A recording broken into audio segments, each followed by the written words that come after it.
और जी क्या किसी के हमारे पैर छूने से हमारा पुण्य नष्ट होता है क्या? यदि आप पैर छुआते हो तो हमारी छुआने की इच्छा नहीं है, हम छू लेते हैं, कोई फर्क नहीं पड़ेगा। यदि हम खुशी होते हैं, हम छुआना चाहते हैं तो भजन नष्ट होगा, फिर पुण्य नष्ट होगा। यदि हम छुआना नहीं चाहते हैं, हमारी इच्छा नहीं है, और वो जो हमारे पैर छूने आ रहा है उसके पहले हमने प्रणाम कर लिया, हमारी इच्छा भी नहीं है, तो पैर छू भी ले तो पुण्य नष्ट नहीं होगा। तो पैर छूना, प्रणाम करना एक ही बात है। लाखों लोग प्रणाम करते हैं, तो उन लाखों लोगों में हम अपने भगवान को देखकर प्रणाम करते हैं कि मेरे भगवान ही इन सब रूपों में, कोई पुण्य नष्ट नहीं होगा। और जब ये कि मैं इन सबसे श्रेष्ठ हूँ तो फिर भजनशील हो जाएगा।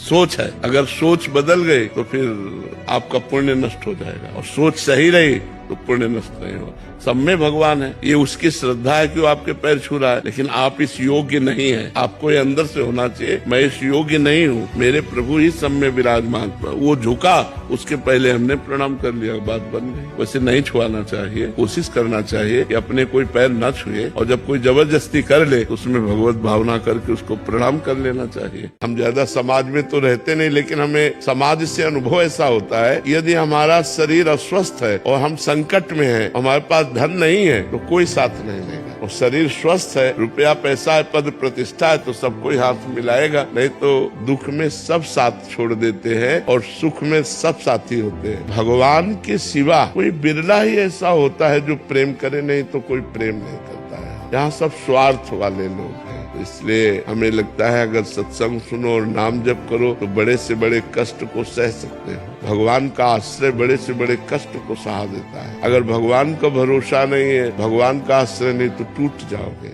बहुत आधुनिकता बढ़ती चली जा रही। बताओ, जब रोटी बनाने की मशीन आ गई, कुछ दिन में खाने की भी आ जाएगी कि भाई ऐसे करो, ऐसे हमने ऐसी रोटी पाई है जिनमें बिना नमक के भी आप स्वादिष्ट पाते चले जाएं, जो बिना खाद के खेतों में पैदा होती थी, घर की चक्की से पीसा जाता था और चूल्हे में बनती थी, लाल लाल ना, और वो जब सुबह हमको मिलती थी तो खस्ता की तरह होती थी। उसमें जरा सा मक्खन लगा लिए, नमक लगा लिए, तो ऐसे स्वादिष्ट। स्कूल जाना होता था सुबह, तो किसान के घर में सुबह सुबह थोड़ी वहाँ कोई ये गैस चूल्हा थोड़ी था, वहाँ तो चूल्हा 8 बजे जलता था, तो रात की रोटी बना के रख दी जाती थी और दही और मठा दिया जाता था। पियो, आनंद मस्त होते चले।